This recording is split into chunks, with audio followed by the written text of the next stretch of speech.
Isang mapagpalang araw muli sa atin mga ka-voltage. At meron na naman po akong panibagong customer at ang ipare-repair nila sa akin ay isang shower heater.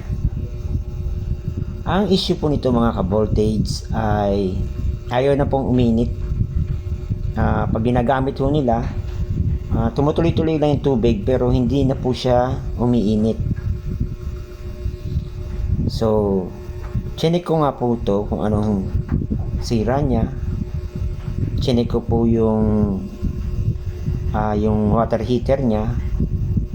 Okay naman po. Pagka-tester ko, mayroon naman po siyang continuity.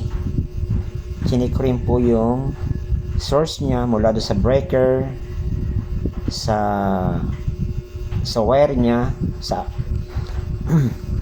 may mga supply naman po pero ayaw po niya mag-function. Sabi po ng customer ko, mula daw nung nagkaroon ng problem yung water line nila, nagputukan po daw yung mga hose dahil sa sobrang lakas ng pressure. So, nagkaroon na po daw ng problem tong heater nila, tong shower heater nila. So, yan nga po, chinek ko po siya. Yun nga po, nakita ko po dun sa mismong tinester ko po yung mga sensor niya. Sa water sensor niya po, doon po nagkaroon ng problem. Siguro sa lakas po ng pressure na pumasok dito, nagkaroon po ng diferensya yung water sensor niya. So ngayon, ginawa ko po dito, tinroubleshoot ko kung kailangan na bang palitan o kung kailangan bang palitan ng panibagong water sensor. So nakita ko okay naman po yung water sensor niya, may functioning pa naman. Ang problem niya lang po talaga ay nagkaroon po siya ng leak doon sa may water sensor niya. Yun nga po yung binaklas ko na yan, yun po yung water sensor. Yung rubber niya, bali bumaklas na po siya.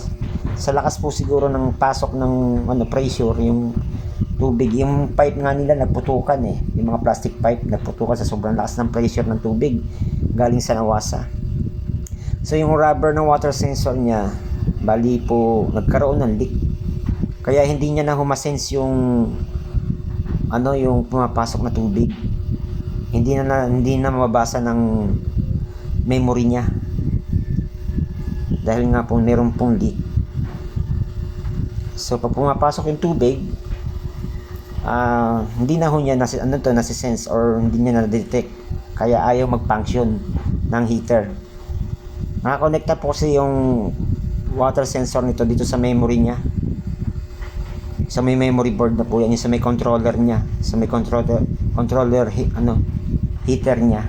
Kasama rin po sa switching hanggang kung sa pagtitimpla ng init, magkasama po yung yung sa water sensor.